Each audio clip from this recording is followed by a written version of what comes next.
അപ്പൊ അതിന്റെ കൺക്ലൂഷൻ നോക്കുക. The Competition Act 2002, അതായത് പ്രൈസ് കോമ്പറ്റീഷൻ റെഡ്യൂസ് ചെയ്യുക, കൺസ്യൂമേഴ്സിനെ പ്രൊട്ടക്ട് ചെയ്യുക എന്നുള്ള ഉദ്ദേശത്തിന്റെ ഭാഗമായിട്ട് ഉണ്ടാക്കിയതാണ് the competition act 2002, 2002. The Competition Act 2002 regulates unfair and anti-competitive pricing practices such as resale price maintenance, price discount. നോക്കൂ,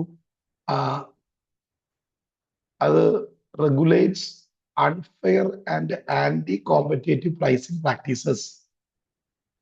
പിന്നെ such as resale price maintenance, price discrimination, cartels, predatory pricing, and excessive pricing to protect consumers and promote fair competition in India. Actually ഇതിൽ പഠിച്ചു വെക്കേണ്ട കണ്ടന്റുകളാണത്. ഇതിന് വേണ്ടിയിട്ട് ഇന്ത്യയിൽ കൊണ്ടുവന്ന ഒരു പ്രധാനപ്പെട്ട ആക്ട് ആണ് ദ കോമ്പറ്റീഷൻ ആക്ട് 2002. അടുത്ത ഭാഗം നോക്കുക. Regulation of pricing under the consumer protection act 2019. Regulation of pricing under the Consumer Protection Act 2019.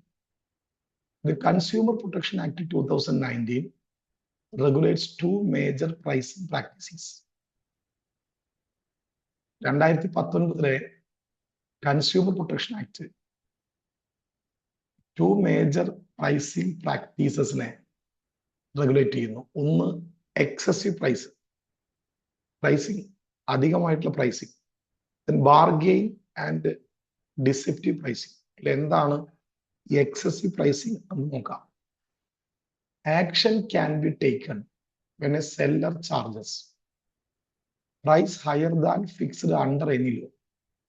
നിയമം പറയുന്നതിനേക്കാൾ കൂടുതലായിട്ട് പ്രൈസ് ഫിക്സ് ചെയ്ത് കഴിഞ്ഞാൽ, അല്ലെങ്കിൽ price higher than displayed on the goods, ഗുഡിന് മേലെ ഗുഡിന്റെ ഗുഡ് ഡിസ്പ്ലേ ചെയ്യുമ്പോൾ അതിന് അവിടെ പ്രഖ്യാപിച്ചിട്ടുള്ള പ്രൈസിനേക്കാൾ price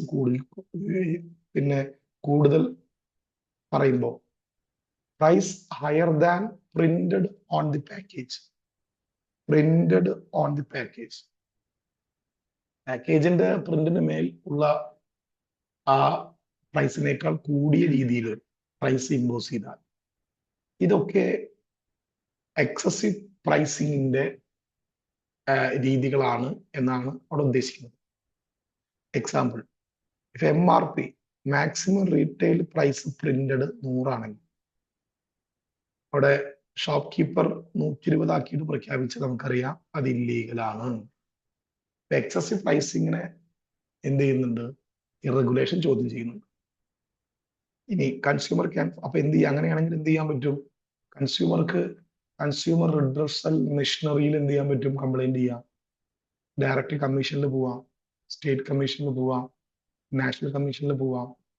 this bodies can order refund of excessive amount, replace food, award, compensation. ഇത്രയും കാര്യങ്ങൾ അങ്ങനെയാണെങ്കിൽ അവിടെ കമ്മീഷന്റെ ഭാഗത്ത് ഉണ്ടാവും. അടുത്തത് ബാർഗെയിനിങ് ആൻഡ് ഡിസെപ്റ്റീവ് പ്രൈസിംഗ് ആണ്. When false or misleading price is advertised to attract buyers. ഒരു ഫാൾസ് പ്രൈസ് പ്രഖ്യാപിച്ചിട്ട് കൺസ്യൂമേഴ്സിനെ അല്ലെങ്കിൽ ബയേഴ്സിനെ അട്രാക്ട് ചെയ്യാൻ വേണ്ടിയിട്ട് ശ്രമം നടത്തിയ അതും കൃത്യമായിട്ട് എന്ത് ചെയ്യുന്നുണ്ട്? ഈ റെഗുലൈസേഷന്റെ ഭാഗമായിട്ട് പ്രിവെന്റ് ചെയ്യുന്നുണ്ട്.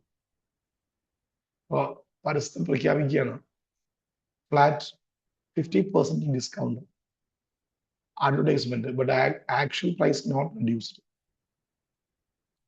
50% ഡിസ്കൗണ്ട് ഉണ്ട് എന്ന് പറയാം, but actual price not reduced. പക്ഷെ അവിടെ എന്താണ്? ആക്ച്വൽ പ്രൈസ് അവിടെ റെഡ്യൂസ് ചെയ്യുന്നില്ല. സ്വാഭാവികമായിട്ട് നമുക്കറിയാം ഇവിടെ ചെയ്ത പ്രവൃത്തി മിസ്ലീഡ്സ് കൺസ്യൂമേഴ്സിനെ മിസ്ലീഡ് ചെയ്തു. Punishable under the act, under the competition act പ്രകാരം എന്താണ്? ഇത് പണിഷബിൾ ആകും. This act also applies to government undertakings, public sector unit, financial institutions, cooperative societies. Conclusion. The Consumer Protection Act 2019 protects consumers against excessive and misleading pricing, and provides quick legal remedies through special consumer courts. രണ്ടു വളരെ എളുപ്പമാണ്. ഇനി regulation of pricing under other acts. Apart from Competition Act and Consumer Protection Act, pricing in India is also regulated under ചില ആക്ടുകൾ പ്രകാരം ഇന്ത്യയിൽ pricing regulate ചെയ്ത പ്രധാനപ്പെട്ട ആക്ടുകൾ ഒന്ന് essential commodities act 1955, drugs order 2013, industries act 1951, legal metrology rules 2011. ഇതെല്ലാം തന്നെ വിവിധങ്ങളായിട്ടുള്ള ഇന്ത്യയിലെ പ്രൈസിംഗുമായി ബന്ധപ്പെട്ടിട്ടുള്ള അത് പ്രിവെന്റ് ചെയ്യുന്ന വിവിധങ്ങളായിട്ടുള്ള ആക്ടുകളാണ്. ഒന്നാമത്തെ എസെൻഷ്യൽ കമ്മോഡിറ്റീസ് ആക്ട് 1955. ഇത് prevent hoarding and black market, പൂഴ്ത്തിവെപ്പും കരിഞ്ചന്തയും, അതാണ് ഹോർഡിംഗ് ആൻഡ് ബ്ലാക്ക് മാർക്കറ്റ്, അത് പ്രിവെന്റ് ചെയ്യുന്നു. എന്നിട്ട് ഹോർഡിംഗ് നടത്തിയിട്ട് പ്രൈസ് റൈസ് ചെയ്യുന്നത് essential good, oil, petrol, cement, ഇതൊക്കെ നമുക്കറിയാം എസെൻഷ്യൽ ഗുഡുകളാണ്. ഇത് പൂഴ്ത്തി വെച്ചിട്ട് ഹോർഡിംഗ് നടത്തിയിട്ട് അതിന് ഇന്റൻഷനൽ അതിന്റെ പ്രൈസ് ഇൻക്രീസ് ചെയ്യുക. അങ്ങനെയാണെങ്കിൽ എന്താണ്? എസെൻഷ്യൽ കമ്മോഡിറ്റീസ് ആക്ട് 1955 പ്രകാരം അത് പണിഷബിൾ ആകുന്ന അർത്ഥം. അപ്പോൾ അതിന്റെ key provisions: fixing price of essential commodities. Government can fix prices in 3 ways. ഒന്ന്, agreed pricing, price agreed between government and seller. Controlled price, price fixed by government. Market price, prevailing market price if no control price. Regulation of foodstuff prices. Government can regulate selling price of food items, fix fair price for sugar, edible oils, etc. Prevents artificial scarcity, ensures fair distribution. ഇതൊക്കെ ഈ artificial ആയിട്ടുള്ള scarcity prevent ചെയ്യും. Actually അവിടെ essential ഫുഡുകളുടെ ക്ഷാമം കൊണ്ടല്ല, naturally ഉള്ള ക്ഷാമം കൊണ്ടല്ല അത് കിട്ടാതിരിക്കുന്നത്, അതൊരു ആർട്ടിഫിഷ്യൽ ആയിട്ടുള്ള സ്കേഴ്സിറ്റി ക്രിയേറ്റ് ചെയ്യുന്നതിനെ അത് പ്രിവെന്റ് ചെയ്യുന്നു. Then drugs price control order, DPCO. Medicines available affordable prices ആണ്, മെഡിസിൻസുമായി ബന്ധപ്പെട്ടതാണ്. എസെൻഷ്യൽ മെഡിസിനുകളൊക്കെ അഫോർഡബിൾ പ്രൈസിൽ അവൈലബിൾ ആവുക. അതിനൊക്കെ government fix ceiling price for essential drugs. NLEM പ്രത്യേകമായിട്ട് അതിന്റെ പ്രൈസുകളൊക്കെ സീൽ ചെയ്തിട്ടുണ്ടെന്ന് അർത്ഥം, പ്രഖ്യാപിച്ചിട്ടുണ്ട് അടിസ്ഥാന വില. ഇത് ഇംപ്ലിമെന്റ് ചെയ്യുന്നത് ഡ്രഗ്സിന്റെ അടിസ്ഥാനപരമായിട്ടുള്ള വില ഇംപ്ലിമെന്റ് ചെയ്യുന്നത് നാഷണൽ ഫാർമസ്യൂട്ടിക്കൽ പ്രൈസിംഗ് അതോറിറ്റിയാണ്. Government fixes maximum price for life saving medicines. ഇവിടെ അതുകൊണ്ട് തന്നെ ജീവൻ രക്ഷാ മരുന്നുകൾക്ക് ഗവൺമെന്റ് എന്ത് ചെയ്യുന്നുണ്ട്? മാക്സിമം പ്രൈസ് ഫിക്സ് ചെയ്യുന്നുണ്ട് അർത്ഥം. Then Industries Development and Regulation Act 1951. It ensure equitable distribution of industrial goods. Industry നമുക്കറിയാം ഒരു എക്കണോമിക് ഡെവലപ്മെന്റ് രാജ്യത്തിന് ആവശ്യമാണ്. അപ്പൊ അങ്ങനെ വെച്ചാൽ ഇൻഡസ്ട്രിയുമായി ബന്ധപ്പെട്ടിട്ടുള്ള ഗുഡ്സുകൾ അത് ഇക്വിറ്റബിൾ ഡിസ്ട്രിബ്യൂഷൻ നടത്തണം. സ്വാഭാവികമായിട്ട് അതിന്റെ maintain fair price in scheduled industries. Government അതിന്റെ പ്രൈസ് കൺട്രോൾ ചെയ്യുന്നുണ്ട്, റെഗുലേറ്റ് സപ്ലൈ ആൻഡ് ഡിസ്ട്രിബ്യൂഷൻ നടത്തുന്നുണ്ട്, fix selling price if necessary. Legal metrology. Protect the consumers in packaged goods. Every package must display. എല്ലാ പാക്കേജിന്റെ മേലെയും display ചെയ്യണം. അതിന്റെ manufacturer name display ചെയ്യണം, address ഉണ്ടാവണം. Net quantity എത്രയാണ് അറിയപ്പെടുന്നത്, month and year of manufacture എഴുതണം, മാക്സിമം റീറ്റെയിൽ പ്രൈസ് എഴുതണം. ഇതാണ് no retailer can sell above MRP. നമുക്കറിയാം ഒരു റീറ്റെയിലർക്കും MRPയുടെ മേലെ അത് വിൽക്കാൻ പറ്റും എന്നർത്ഥം. അതാണ് ലീഗൽ മെട്രോളജി എന്ന് പറഞ്ഞ ഉദ്ദേശിക്കുന്നത്. Conclusion: this act regulates pricing to prevent hoarding. അത് ഹോർഡിങ്ങിനെ പ്രിവെന്റ് ചെയ്യുന്നു, അതുപോലെ തന്നെ ബ്ലാക്ക് മാർക്കറ്റിനെ ഇല്ലാതാക്കുന്നു. Ensure available of essential goods and medicines. Essential ഗുഡ്സും മെഡിസിൻസും ഒക്കെ അവൈലബിൾ ആകുന്നു. Maintain fair industrial pricing. Protect consumers from over charging. Thus, pricing in India is strictly regulated to protect public interest. ഇത്രയുമാണ് അവിടെ ബ്ലോക്ക് 3-യിൽ വരുന്ന point.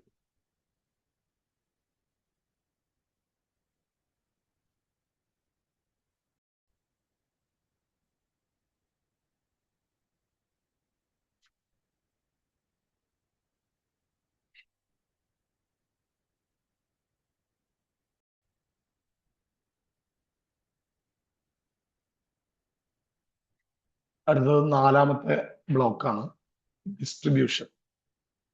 ഒക്കെ വളരെ നിങ്ങൾക്ക് ഫ്യൂച്ചറിൽ വായിക്കാവുന്ന രീതിയിലാണ് ഇവിടെ പോയിന്റ് വൈസ് നോട്ട് പ്രിപ്പയർ ചെയ്തിട്ടുള്ളത്. ക്ലാസ് കേട്ടിട്ട് നിങ്ങൾക്ക് ഈ നോട്ട് എഴുതിയിട്ടുള്ള കാര്യം നിങ്ങൾ ഏതായാലും ഓൺ രീതിയിൽ പഠിച്ചെടുക്കുകയും ചെയ്യാം, തിയറി ആയതുകൊണ്ട്. What is A channel of distribution? വേഗം സിമ്പിളായിട്ട് പറയാം. എൻ്റെ ചാനൽ ഡിസ്ട്രിബ്യൂഷൻ എന്ന് പറഞ്ഞാൽ is the route or path through which goods move from the producer to the consumer. പ്രൊഡ്യൂസറിൽ നിന്നും കൺസ്യൂമറിലേക്ക് ഗുഡ് ഡിസ്ട്രിബ്യൂട്ട് ചെയ്യപ്പെടുന്ന, അല്ലെങ്കിൽ ട്രാൻസ്ഫർ ചെയ്യപ്പെടുന്ന ഒരു പാത്തിനെയാണ് നമ്മൾ. അപ്പൊ നോക്കൂ, channel of distribution, channel distribution അപ്പൊ അതിന്റെ അർത്ഥം അതിലൂടെ ഇന്റർമീഡിയറ്റ്സ് വരുന്ന അർത്ഥം. A channel of distribution is the route or path through which goods move from the producer to the consumer. It may involve physical movement of goods and or transfer of ownership titles. ഇതൊരു physical movement of goods and transfer of ownership ടൈറ്റിലാണ്. Participants in distribution system, manufacturers produce the goods starting point. നമുക്കറിയാം ഇതില് manufacturers ആണ് starting പോയിന്റിൽ good produce ചെയ്യുന്നത്. പിന്നെ അതിന് ശേഷം ഇത് കൺസ്യൂമേഴ്സിലേക്ക് എത്തുവാൻ വേണ്ടിയിട്ട് പ്രവർത്തിക്കുന്നവര് അതിന്റെ ഇന്റർമീഡിയറീസ് ഓർ മിഡിൽമാൻസ്. അതിന്റെ ഹോൾസെയിലേഴ്സ് വരാം, റീറ്റെയിലേഴ്സ് വരാം, agents etcetera, who help in selling and transferring ownership. Good പ്രൊഡ്യൂസറിൽ നിന്നും അല്ലെങ്കിൽ മാനുഫാക്ചറിൽ നിന്നും കൺസ്യൂമേഴ്സിലേക്ക് എത്തിക്കുവാൻ വേണ്ടിയിട്ട് ഇങ്ങനെയുള്ള ഡിഫറെന്റ് ടൈപ്സ് ഓഫ് ഇന്റർമീഡിയറീസ് പ്രവർത്തിക്കുന്നുണ്ട് എന്നർത്ഥം. ഇനി facilitating agencies, bank, insurance companies, transport and warehouse firms വരുന്നു. കൺസ്യൂമേഴ്സ് ഫൈനൽ യൂസേഴ്സ് ഓഫ് ഗുഡാണ്. അതിൽ കൺസ്യൂമേഴ്സ് എന്ന് പറയുന്നത് ഫൈനൽ യൂസേഴ്സ് ഓഫ് ഗുഡാണ്. ഫുഡ് അവസാനമായിട്ട് യൂസ് ചെയ്യുന്ന ആളുകളെയാണ് നമ്മൾ എന്ത് വിളിക്കുക? കൺസ്യൂമേഴ്സ് എന്ന് വിളിക്കുക. അപ്പോൾ channel of distribution mainly refers to the intermediaries. Channel of distribution mainly refers to the intermediaries. ഇനി അതിൻ്റെ ഒരു ഡെഫിനേഷൻ നോക്കുക. എക്സാം പോയിന്റ് ആയിട്ടുള്ള a channel of distribution is a network of intermediaries who perform various functions to move goods from producer to consumers. ഒറ്റ വാക്കിൽ അതിന്റെ അർത്ഥം പഠിച്ചെടുക്കാൻ വലിയ ബുദ്ധിമുട്ടില്ല.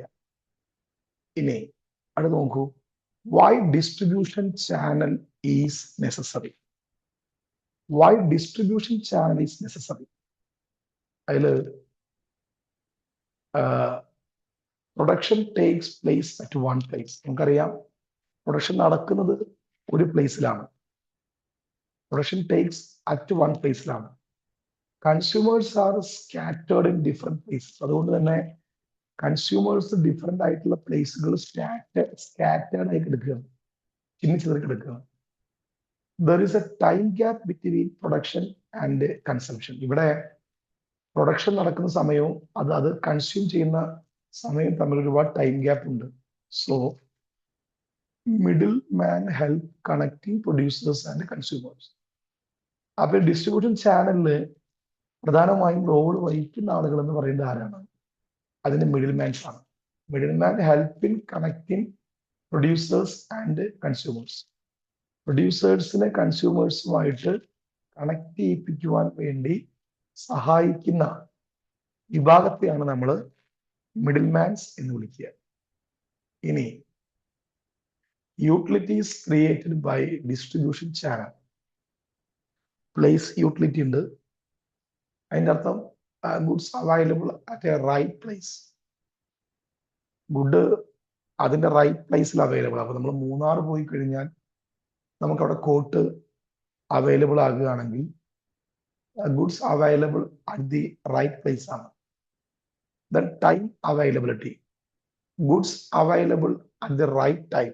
റൈറ്റ് ടൈമിൽ അവൈലബിൾ ആകുക. Form utility. Goods available in convenient size, style, package. അതിന്റെ ഫോം യൂട്ടിലിറ്റിയിൽ കൺവീനിയന്റ് ആയിട്ടുള്ള സൈസിൽ, കൺവീനിയന്റ് ആയ സ്റ്റൈലിൽ, കൺവീനിയന്റ് ആയ പാക്കേജിൽ. Possession utility. Easy transfer of ownership to consumer. Possession utility എന്ന് പറയുമ്പോൾ easy transfer of ownership to consumer. Ownership easy ആയിട്ട് കൺസ്യൂമറിലേക്ക് ട്രാൻസ്ഫർ ചെയ്യുന്ന അവസ്ഥ. ഇതാണ് പൊസഷൻ യൂട്ടിലിറ്റി. ഇതൊക്കെയാണ് ആ ഡിസ്ട്രിബ്യൂഷൻ ചാനലിലെ യൂട്ടിലിറ്റീസ്, ക്രിയേറ്റ് ചെയ്യപ്പെടുന്ന യൂട്ടിലിറ്റീസ് എന്നാണ്. അതിന്റെ ഒരു കൺക്ലൂഷൻ നോക്കൂ.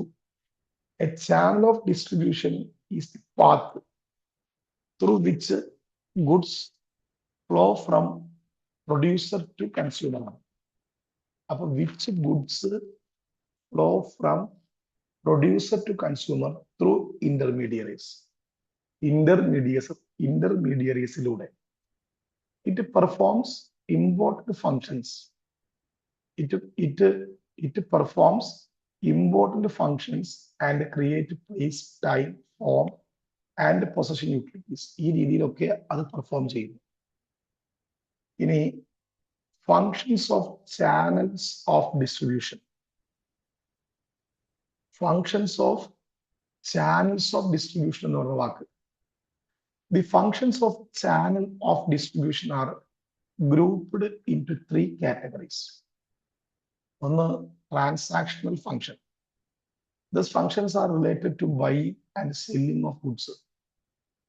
Transactional activities are അത് buying ഉണ്ട്, selling ഉണ്ട്, risk bearing ഉണ്ട്. Producers sell goods to intermediaries. Producers good sale ചെയ്യുന്ന ആർക്കാണ്? intermediaries. ഇന്റർമീഡിയറീസ് ആണ് എന്ത് ചെയ്യുന്നത്? കൺസ്യൂമേഴ്സിന് സെയിൽ ചെയ്യുന്നത്. വെൻ ഗുഡ്സ് ആർ ബോട്ട്, വാങ്ങുന്നു ആൻഡ് വിൽക്കുന്നു. ഓണർഷിപ്പ് അവിടെ എന്ത് ചെയ്യുന്നുണ്ട്? ചേഞ്ച് ചെയ്യുന്നുണ്ട്. റിസ്ക് ബിയറിംഗ് എങ്ങനെ വരിക? അവിടെ channel members take risk of loss due to fall in price. അതിന്റെ പ്രൈസ് ഫോളായ, വാങ്ങിയ പ്രൈസിനേക്കാൾ പിന്നീട് അതിന്റെ പ്രൈസ് താഴ്ന്നു കഴിഞ്ഞാൽ, ഡാമേജ് ഓർ സ്പോയിലേജ് അങ്ങനെ സംഭവിച്ചാൽ, ചേഞ്ച് ഇൻ ഡിമാൻഡ്. ഡിമാൻഡിൽ വരുന്ന മാറ്റം, ഡിമാൻഡിൽ വല്ല ചേഞ്ച് വന്നാൽ, ഡാമേജോ അല്ലെങ്കിൽ സ്പോയിലേജോ വന്നാൽ, ഫോളിംഗ് പ്രൈസ് വന്നു കഴിഞ്ഞാൽ, അതിൽ ചാനൽ മെമ്പേഴ്സ് ആരാണോ അവർ take risk or loss due to, അവർക്കാണ് അതിന്റെ റിസ്ക്കും അതിന്റെ ലോസും ഉണ്ടാവുക എന്നർത്ഥം. ഇനി ലോജിക്കൽ ഫങ്ഷൻസ്. അടുത്ത ഭാഗത്ത് വരുന്നത് ലോജിക്കൽ ഫങ്ഷൻസ് ആണ്. These functions are related to physical movement of goods. These functions are related to physical movement of goods. The physically move ചെയ്യുക. മെയിൻ ആക്ടിവിറ്റീസ് അസംബിൾ ചെയ്യുന്നു, സ്റ്റോർ ചെയ്യുന്നു, ഗ്രേഡ് ചെയ്യുന്നു, പാക്ക് ചെയ്യുന്നു. ഒക്കെ ലോജിക്കൽ ആയിട്ടുള്ള ലോജിസ്റ്റിക്കൽ ഫങ്ഷൻസ് ആണ്. Assembling, storing, grading and packaging. Goods are collected in large quantities. Good ഇവിടെ collect ചെയ്യുന്ന എങ്ങനെയാണ്? ലാർജ് ക്വാണ്ടിറ്റീസിലാണ്. Stored properly to prevent loss. Transport to place where consumers are located. These functions ensure goods reach the market at the right place and the right time. ഇതാണ് logistical ഫങ്ഷൻസിൽ അവിടെ channel ഡിസ്ട്രിബ്യൂഷന് ഭാഗമായി നടക്കുന്ന കാര്യങ്ങൾ. ഇതിനടുത്ത് നോക്കൂ, facilitating function. Facilitating functions, these functions help in both the transaction and physical distribution. Main activities: financing, crediting facilities, market information, after sales service and maintenance. Traders give market feedback to producers. Producers guide dealers in selling goods. After sales service is important for automobiles and electronics. ഇതാണ് facilitating functions എന്ന് പറയുന്നത്. ഇനി channel of distribution used. Channel of distribution used. Producers are use different channels to distribute goods. The main types are, അതിൻ്റെ types ഒന്ന് direct channel. Producers good കൺസ്യൂമേഴ്സിലേക്ക് എത്തിക്കുവാൻ വേണ്ടിയിട്ട് നടത്തുന്ന അതിൻ്റെ ഒരു യൂസ് ഓഫ് ചാനൽ ഡിസ്ട്രിബ്യൂഷൻ്റെ രീതികൾ. ഒന്ന് ഡയറക്റ്റ് ചാനലാണ്, അല്ലെങ്കിൽ zero level channel. Producer sells directly to consumer. Producer sale ചെയ്യുന്നത് ആർക്കാണ്? സെൽസ് ഡയറക്ട്ലി ടു കൺസ്യൂമർ ആണ്. കൺസ്യൂമർക്ക് ഡയറക്റ്റ് ആയിട്ട് സെയിൽ ചെയ്യുന്നു. അതിൽ ആരില്ല, മിഡിൽ മാൻ ഇല്ല. അപ്പൊ ഡയറക്റ്റ് ചാനൽ എന്ന് പറയുമ്പോൾ പ്രൊഡ്യൂസർ പ്രൊഡ്യൂസ് ചെയ്തിട്ട് അല്ലെങ്കിൽ മാനുഫാക്ചർ ചെയ്തിട്ട് ഇന്റർമീഡിയറീസ്, മിഡിൽ മാൻസ് ഇല്ലാതെ ഡയറക്റ്റ് ആയിട്ട് എന്ത് ചെയ്യുന്നു? കൺസ്യൂമേഴ്സിന് സെയിൽ ചെയ്യുന്നു. ആ മെത്തേഡ്സ് നോക്കിയേ.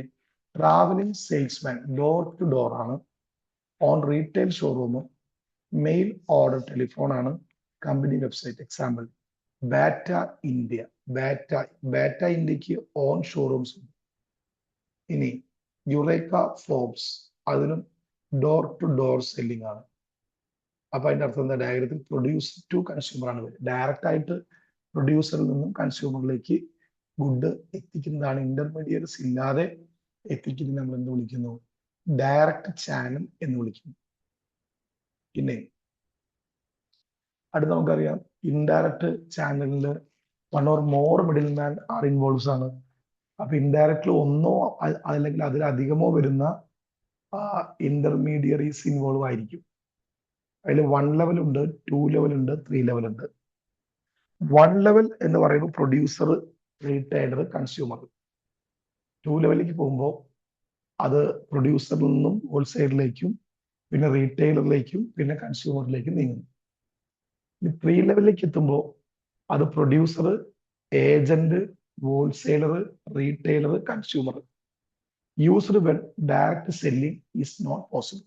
അവിടെ ഡയറക്റ്റ് സെല്ലിംഗ് എന്ന് പറയുന്നത് നോട്ട് പോസിബിൾ ആണ് എന്നർത്ഥം. ഇനി multi channel distribution. Multi channel distribution ഇതൊരു ഹൈബ്രിഡ് ചാനൽ ഡിസ്ട്രിബ്യൂഷൻ ആണ്. മൾട്ടി ചാനൽ ഡിസ്ട്രിബ്യൂഷൻ അത് നമുക്ക് നോക്കാം. Producer uses more than one channel to each different consumers. More than one channel ആണ്. A system where a firm sets up 2 or more marketing channels to reach customer segments ആണ്. Example direct selling ഉണ്ട് വെബ്സൈറ്റിലൂടെ. അതേപോലെ റീറ്റെയിലേഴ്സും ഡിസ്ട്രിബ്യൂട്ടേഴ്സും sale ഫോഴ്സും 2 രീതിയിൽ എത്തിക്കുന്നതാണ് hybrid channel. അതിന്റെ അർത്ഥം എന്താ? Through the intermediaries and direct channel. 2 രീതിയിലൂടെയും ഈ പിന്നെ ഗുഡ് എത്തിക്കുന്ന രീതിയാണ് നമ്മൾ multi channel distribution or hybrid channel എന്ന് വിളിക്കുന്നത്. അടുത്തത് ഡിജിറ്റൽ മാർക്കറ്റിംഗ് ചാനലാണ്. Digital marketing channel selling through. നമ്മൾ ഡിജിറ്റൽ മാർക്കറ്റിംഗിലൂടെ ഇലക്ട്രോണിക് ഡിവൈസുകൾ വഴി ഗുഡ് കൺസ്യൂമേഴ്സിലേക്ക് എത്തിക്കുന്ന രീതി. അത് സെല്ലിംഗ് ത്രൂ എങ്ങനെയാ? Website, mobile app, social media എന്നുള്ളതാണ്. അതിന്റെ examples Amazon, Flipkart, apple, iTunes. നിങ്ങൾ റിയൽ ലൈഫിൽ ഉപയോഗിക്കുന്ന കുറെ ഡിജിറ്റൽ മാർക്കറ്റിംഗ് ചാനൽസ് ആണെന്ന് അർത്ഥം. ഇനി channels for different types of goods. നമുക്കറിയാം, അത് നിങ്ങൾക്ക് അറിയുന്ന തന്നെയാണ്. ഇൻഡസ്ട്രിയൽ ഗുഡ്സും ഉണ്ട്, അതുപോലെ തന്നെ കൺസ്യൂമർ ഗുഡും ഉണ്ട്. ആദ്യം കൺസ്യൂമർ ഗുഡ് എന്ന് പറയുമ്പോൾ ഡ്യൂറബിൾ ഗുഡ്സും ഉണ്ട്.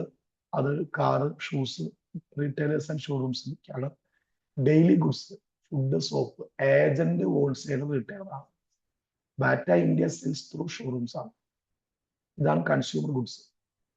ഡ്യൂറബിൾ ഗുഡ്സും ഉണ്ട്, അതിൽ ഡ്യൂറബിൾ ഗുഡ്സും ഉണ്ട്, അതുപോലെ ഡെയിലി ഗുഡ്സും ഉണ്ട് എന്നാണ്. ഇനി ഇൻഡസ്ട്രിയൽ ഗുഡ്സ്. ഇൻഡസ്ട്രിയൽ ഗുഡ്സ് എന്താ നോക്കാം.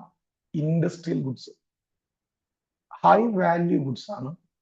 Industrial goods aircraft, heavy machinery, സ്വാഭാവികമായിട്ടും അത് ഡയറക്റ്റ് സെല്ലിങ്ങിലേക്കാണ് വരിക. ഇനി medium of value goods distributors ആണ്. അഗ്രികൾച്ചർ, റോ മെറ്റീരിയൽസ്, ഏജൻസ്, അവിടെ ഇന്റർമീഡിയറ്റ്സ് വരുന്ന അർത്ഥം. ഒരു എക്സാം ലൈൻ കൺക്ലൂഷനിലേക്ക് പോവാം. Producers use direct, indirect, multi channel and digital channels. Producers direct ആയിട്ടും ഇൻഡയറക്റ്റ് ആയിട്ടും multi channel and digital channel depending on the type of product and consumers. ഈ രീതിയിലൊക്കെ കൺസ്യൂമേഴ്സിലേക്ക് പ്രോഡക്റ്റ് എത്തിക്കുവാൻ വേണ്ടി ശ്രമിക്കുന്നുണ്ട്, പ്രവർത്തിക്കുന്നുണ്ട്. More middle man mean less control for the producer. More middle man means less control for the producer. കൂടുതൽ middle mans ഉണ്ടെങ്കിൽ less control for the producer. പ്രൊഡ്യൂസറുടെ control എന്തായിരിക്കും? വളരെ കുറവായിരിക്കും. നമുക്കറിയുന്നു. Factors influencing the choice of channel. Factors influencing the choice of channel.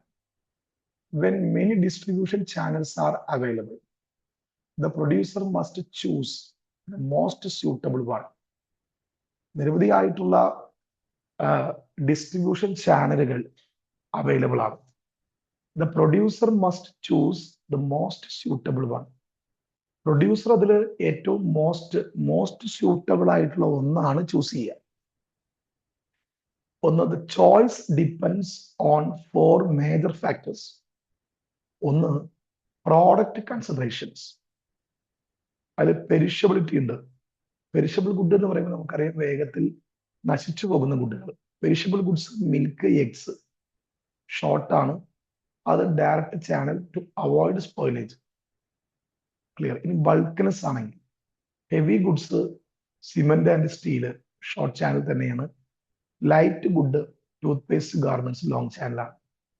Technical natural, sophisticated goods, computer, machinery, direct short channel, need after sale service. അതിന്റെ product value എന്ന് പറഞ്ഞു നോക്കൂ. Product value, low unit value, long channel. High unit value, short or direct channel. അത് clear ആണ്. ഈ market considerations, size of customers, large number of customers, long channel. Few large buyers, direct or short channel.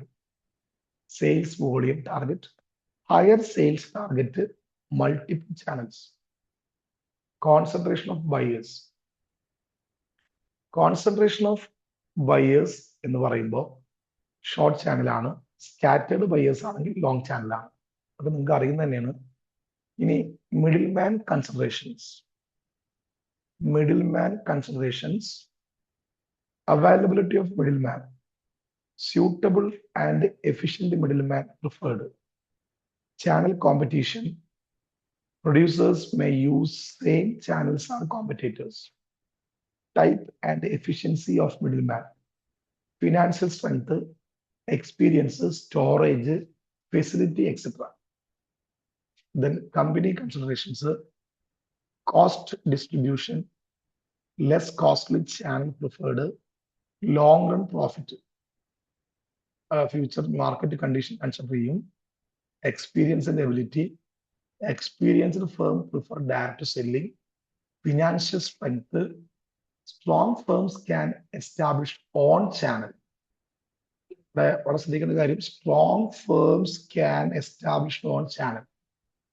Extent of control.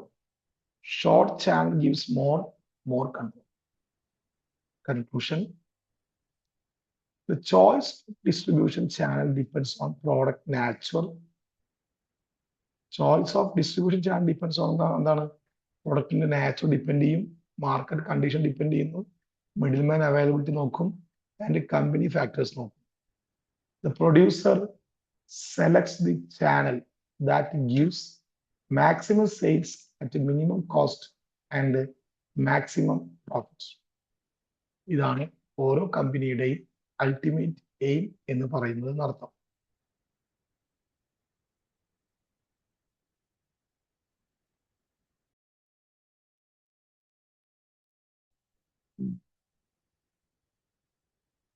Unit 12, meaning and role of middle man. Channel ഡിസ്ട്രിബ്യൂഷനിൽ middle മാൻസിന്റെ റോളാണ് പറയുന്നത്. Middle man എന്താണെന്നറിയാം. Middle man are business organisations that act. അവർ ചെയ്യുന്ന പ്രവൃത്തി എന്താണ്? As a link between producers and consumers. കൺസ്യൂമേഴ്സിന്റെയും പ്രൊഡ്യൂസേഴ്സിന്റെയും ഇടയിൽ ഒരു ലിങ്കായി പ്രവർത്തിക്കുന്ന ഒന്നാണ്, ആക്ട് ചെയ്യുന്ന ഒന്നാണ് middle man. They help in the purchase and sale of goods. അത് ഒരു ഗുഡ് പർച്ചേസ് ചെയ്യുകയും സെയിൽ ചെയ്യുകയും ചെയ്യുന്നതിന് move from producer to consumer. അവര് they help in the purchase and sale of goods as they move from producer to consumer. അതിനുവേണ്ടി സഹായിക്കുകയും പ്രവർത്തിക്കുകയും ചെയ്യുന്ന ആളുകളാണ് middle man. Example wholesalers, retailers, agents. ഇതൊക്കെയാണ് മിഡിൽ മാൻ എന്ന് പറയുന്ന അതിന്റെ റോള് അല്ലെങ്കിൽ മീനിങ്. ഇനി role, functions of middle man. Middle മാൻസിന്റെ റോള് അല്ലെങ്കിൽ അവരുടെ പ്രധാനപ്പെട്ട ഫങ്ഷൻസ്. ഒന്ന്, creation of utilities. Place utility ഞാൻ നേരത്തെ പറഞ്ഞു, time utility, convenience utility, ownership utility. ഇതിനനുസരിച്ച് ഗുഡുകൾ ഓൺ പ്രോപ്പർ ടൈമില്, പ്ലേസില്, കൺവീനിയന്റ് ആയിട്ട്, ഓണർഷിപ്പ് യൂട്ടിലിറ്റി ഒക്കെ ആയിട്ട്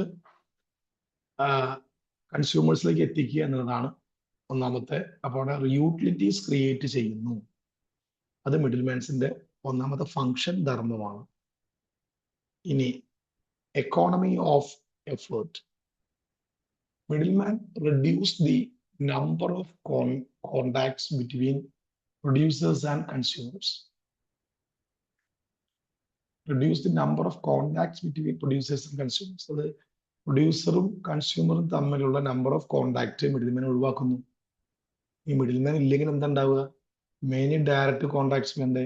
അത് ഹൈ കോസ്റ്റ് ആണ്. മിഡിൽമാൻ ഉണ്ടെങ്കിലോ ഫ്യൂവർ കോണ്ടാക്ട് മതി, ലോ കോസ്റ്റ് ആണ്. അതുകൊണ്ട് distribution becomes more economic. Middleman ഉണ്ടെങ്കിൽ അവിടെ ഡിസ്ട്രിബ്യൂഷൻ വളരെ എക്കണോമിക്കൽ ആണെന്ന് അർത്ഥം. മൂന്നാമത്തെ, മാർക്കറ്റ് കവറേജ്. മാർക്കറ്റ് കവറേജ് എന്ന് പറഞ്ഞ ഭാഗം. They help in distributing goods throughout the country and even internationally. Good രാജ്യത്തുടനീളം അതുപോലെ തന്നെ ഇന്റർനാഷണലി അത് ഡിസ്ട്രിബ്യൂട്ട് ചെയ്യാൻ സഹായിക്കുന്നു. Provide local convenience. Retailers are located near customers ആണ്. Provide ready delivery. അതറിയാം, നമുക്ക് ഡയറക്റ്റ് ആയിട്ട് അവർക്ക് ലോക്കൽ ആയിട്ടുള്ള വിവരങ്ങൾ വളരെ കൂടുതലായിരിക്കും. ഒരു ഏരിയയിലെ അറിവുകൾ വളരെ അധികമായിരിക്കും. അപ്പോൾ ലൊക്കേറ്റഡ് നിയർ കസ്റ്റമേഴ്സ് ആണ്. കസ്റ്റമേഴ്സിന്റെ അടുത്താണ് ഓരോ റീറ്റെയിലേഴ്സ് അല്ലെങ്കിൽ ഇന്റർമീഡിയറ്റ്സ് ഉണ്ടാവുക, മിഡിൽമാൻസ് ഉണ്ടാവുക. അതുകൊണ്ട് and provide ready to deliver, അതവിടെ നടക്കുന്ന. ഇനി provide field stocks. Field stock അവർ പ്രൊവൈഡ് ചെയ്യും. ഇപ്പോൾ wholesalers and agents buy in goods. Buy in goods. Wholesalers and agents buy in bulk buy ചെയ്യുന്നു, വാങ്ങുന്നു. എന്നിട്ട് അതവര് retailers can purchase as needed. Clear ആണ്. Financing. pay cash to producers, provide advance payment, finance stock holding ആണ്. Servicing എന്ന് പറയുമ്പോൾ they provide after sale service, sale ചെയ്തതിനു ശേഷം സർവീസ് പ്രൊവൈഡ് ചെയ്യുന്നു, കംപ്ലൈൻസ് ഹാൻഡിൽ ചെയ്യുന്നു, helping promotion, display, salesmanship, local advertisement, ഒക്കെ middle മാന് വളരെ വലിയ റോൾ ഉണ്ട് എന്നർത്ഥം. കൺക്ലൂഷനിലേക്ക് പോവാം. Middlemen play an important role in distribution by creating utilities, reducing cost, financing stock, providing services and expanding market coverage. They make distribution efficient and allow producers to concentrate on production. ഇതിൽ ആ കൺക്ലൂഷന്റെ point ഒന്ന് നന്നായിട്ട് വായിച്ചു വെച്ചിട്ടുണ്ട്. ഇനി types of middleman ഉണ്ട്. Primary participants channel members ആണ്. They perform buying and selling functions and transfer ownership ടൈറ്റിലാണ്. അവര് ഗുഡ് വാങ്ങിയിട്ട് ഓണർഷിപ്പ് ടൈറ്റിൽ ചേഞ്ച് ചെയ്യുന്ന ആൾക്കാരാണ്. Ancillary facilitating participants, they assist in distribution but do not take ownership. അവർ distribution assist ചെയ്യാൻ മാത്രമാണ്, ownership take ചെയ്യില്ല. എക്സാമ്പിൾ നോക്കൂ. Financing institutions, warehouse, transport companies, advertising agencies, they assume little or no risk. ഒരിക്കലും അവര് hand over ചെയ്യുക, transfer ചെയ്യുക മാത്രമാണ് ചെയ്യുക. അവര് ഒരിക്കലും എന്ത് ചെയ്യില്ല, ഇന്റർമീഡിയറ്റ് നിലയ്ക്ക് ഗുഡ് വാങ്ങില്ല എന്നർത്ഥം, റിസ്ക് ബെയർ ചെയ്യില്ല എന്നർത്ഥം. വാങ്ങിയിട്ട് അവര് പ്രൊഡ്യൂസർ പറയുന്ന ആർക്കാണോ അവർക്ക് നൽകുന്ന ഹാൻഡ് ഓവർ ചെയ്യുന്ന ആൾക്കാർ മാത്രം. ഇനി primary participants R two types ഉണ്ട്. ഒന്ന് ഫങ്ഷണൽ മിഡിൽമാൻ ഉണ്ട്. പിന്നെ അതില് ഫങ്ഷണൽ മിഡിൽമാൻ എന്ന് പറയുമ്പോൾ they work on behalf of the owner and earn കമ്മീഷനാണ്. കമ്മീഷന് വേണ്ടി പ്രവർത്തിക്കുന്ന ആൾക്കാർ. ഫാക്ടേഴ്സ് ഉണ്ട്, ബ്രോക്കേഴ്സ് ഉണ്ട്, commission agents, del credere agents, auctioneers, ഇതൊക്കെ വളരെ എളുപ്പത്തിൽ വായിച്ചു പോകാൻ പറ്റുന്ന ഒന്നാണ്. ഇനി മർച്ചന്റ് മിഡിൽമാൻ, എൻ്റെ അർത്ഥം എന്താ? They buy and sell goods on their own account. They take ownership and bear risk. അതില് അതാണ് മർച്ചന്റ് മിഡിൽമാൻസ്. അവര് ഗുഡ് വാങ്ങുന്നു, അവരുടെ അക്കൗണ്ടിൽ തന്നെ സെയിൽ ചെയ്യുന്നു. അപ്പൊ അവര് ഓണർഷിപ്പ് ടേക്ക് ചെയ്യുകയും റിസ്ക് അവിടെ ബിയർ ചെയ്യുകയും ചെയ്യുന്ന ആളുകളാണ്. അതിൽ രണ്ടാളുകളുണ്ട്, ഹോൾസെയിലേഴ്സും ഉണ്ട്, റീറ്റെയിലേഴ്സും ഉണ്ട്. അത് കിട്ടും. ഇനി കൺക്ലൂഷൻ നോക്കൂ. Middleman are classified into primary participants and auxiliary participants. Middleman പ്രൈമറിയും ഉണ്ട്, ആക്സിലറിയും ഉണ്ട്. Primary participants include functional middlemans ആണ്, ആൻഡ് മർച്ചന്റ് മിഡിൽമാൻസ് ഹോൾസെയിലേഴ്സ് ആണ്. ഫങ്ഷണൽ മിഡിൽമാൻസ് എന്ന് പറയുമ്പോൾ വർക്കേഴ്സ് കമ്മീഷന് വേണ്ടിയിട്ടാണ്. അതിൽ merchant middleman take ownership and bear risk. അതിന്റെ വ്യത്യാസം. ഇനി ഹോൾസെയിലേഴ്സ് എന്താണെന്നറിയാം. മർച്ചന്റ് മിഡിൽമാൻ ആണ്. Buys goods in large quantities from producers or importers. വലിയ അളവിലാണ്, ലാർജ് ക്വാണ്ടിറ്റിയിൽ ഒരു ഗുഡ് വാങ്ങും. പിന്നെ സെൽസ് ദം റൂട്ട്, അത് അവർക്ക് എന്ത് ചെയ്യും, റീറ്റെയിലേഴ്സിന് വിൽക്കും. ഇൻഡസ്ട്രിയൽ യൂസേഴ്സ് ആണ് അത്, അല്ലെങ്കിൽ അതർ ട്രേഡേഴ്സ് ആണ്. Does not sell to ultimate consumers. ഒരിക്കലും ഇവര് ഇത് അൾട്ടിമേറ്റ് ആയിട്ടുള്ള ഫൈനൽ കൺസ്യൂമേഴ്സിന് ഇത് സെയിൽ ചെയ്യില്ല എന്നർത്ഥം. Wholesaler acquires ownership title of goods and bear risk. Role of wholesalers. ഹോൾസെയിലേഴ്സിന്റെ പ്രധാനപ്പെട്ട റോൾ എന്ന് പറയുന്നത് ലിങ്ക് ബിറ്റ്വീൻ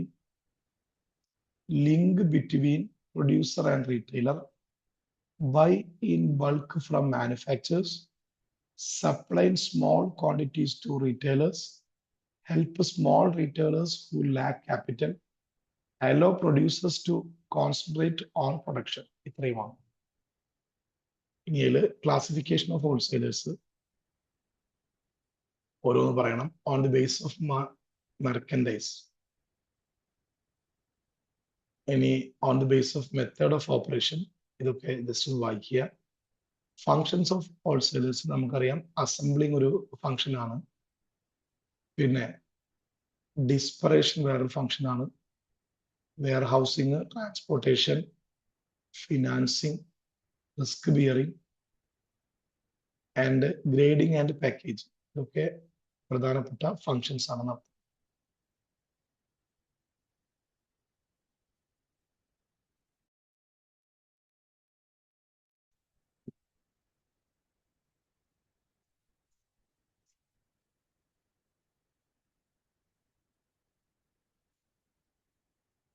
അടുത്ത ഭാഗം നോക്കുക, services of wholesalers. Wholesalers act as a bridge between manufacturers and retailers. നമുക്കറിയാം ഹോൾസെയിലേഴ്സ് എന്ന് പറയുന്നത് a bridge between manufacturers and retailers. മാനുഫാക്ചേഴ്സിനും റീറ്റെയിലേഴ്സിനും ഇടയിൽ ഒരു പാലമായി പ്രവർത്തിക്കുന്ന ഒന്നാണ് wholesalers. They provide important services to both. Services to manufacturers.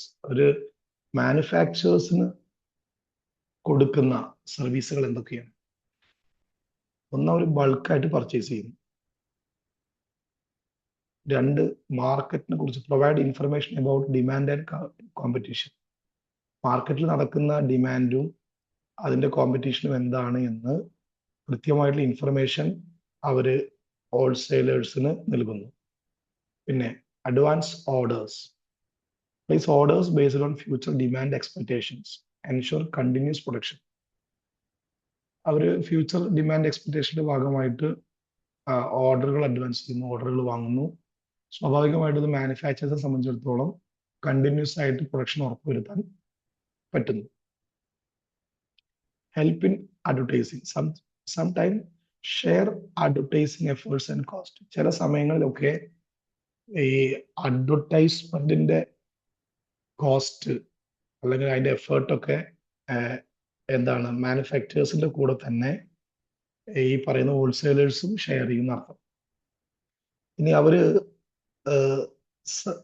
റീറ്റെയിലേഴ്സിന് നൽകുന്ന സർവീസുകൾ എന്തൊക്കെയാണ്? ഒന്ന്, supply variety in small quantities. Retailers can buy different goods in small lots from few wholesalers ആണ്. റെഗുലർ സപ്ലൈ ചെയ്യുന്നു. അവർക്ക് സ്മോൾ ക്യാപിറ്റൽ ഓപ്പറേറ്റ് ചെയ്യാൻ പറ്റുന്ന രീതിയിൽ expert knowledge. Wholesalers know best source and quality products ആണ്. Risk bearing. Wholesalers bear risk of holding large stock. അതിന്റെ risk ഹോൾസെയിലേഴ്സിലേക്ക് വരും, റീറ്റെയിലേഴ്സിലേക്ക് വരില്ല. Then credit facility. Supply goes on credit. Retailers can pay after selling goods. പലപ്പോഴും നമ്മുടെ നാട്ടിലൊക്കെ നടക്കുന്ന രീതിയാണ് വിൽപ്പനയ്ക്ക് ശേഷം മാത്രം പൈസ കൊടുക്കുക. Retailers can pay after selling goods ആണ്. ഇനി introduction of new products. Inform retailers about new products in the market. Conclusion വായിക്കുക. ഇനി ക്ലാസിഫിക്കേഷൻ ഓഫ് റീറ്റെയിലേഴ്സ്. അതില് കാണാം ഇറ്റിനറന്റ് റീറ്റെയിൽസ് എന്ന് പറയുമ്പോൾ move from place to place ആണ്. ഹാക്കേഴ്സ്, പെഡൽസ് എന്ന് പറയുന്ന ഭാഗം sell vegetables, fruits, toys, snacks. Move to door ആണ്. പേയ്മെന്റ് ട്രേഡേഴ്സ് ആണ്. Sell goods on busy street, near stations, bus stand. അതില് മാർക്കറ്റ് ട്രേഡേഴ്സ് ആണ്. സെല്ല് ഡോർ ടു സ്റ്റെപ്പ് ആണെന്ന് അർത്ഥം. ഇനി സ്മോൾ സ്കെയിൽ റീറ്റെയിൽ ഷോപ്സ്. നമുക്കറിയാം ഫിക്സ്ഡ് സ്മോൾ ഷോപ്സുകളാണ്. Fixed small shops ആണ്. Street stalls, small road side shops, sell daily use goods. General മെർക്കന്റ് shops sell different of regular house hold goods. ഇവിടെയൊക്കെ ക്രെഡിറ്റിൽ provide ചെയ്യുന്നു, home delivery നടത്തുന്നു. Especial shops, example medical shops, book shops ഒക്കെ വളരെ simple ആയിട്ട് പറയാം. Large scale retail shops ആണ്. Department shops, super market ആണ്. അതിന്റെ അഡ്വാൻറ്റേജ് ബൾക്ക് ബൈയിങ് ആണ്, ക്യാഷ് സെയിൽസ് ആണ്, യൂണിഫോം പോളിസിയാണ്. ഡിസഡ്വാൻറ്റേജും ഉണ്ട്, less variety, no credit facility. Franchise store ആണെങ്കിൽ agreement between franchiser and franchisee, use brand name for commission. അതൊക്കെ അതിന്റെ അഡ്വാൻറ്റേജും ഡിസഡ്വാൻറ്റേജും ഒക്കെ അതിലുണ്ട്. ദെൻ ലാസ്റ്റ് പോയിന്റിലേക്ക് പോകുന്നു. അവസാന പോയിന്റ് ഫിസിക്സ്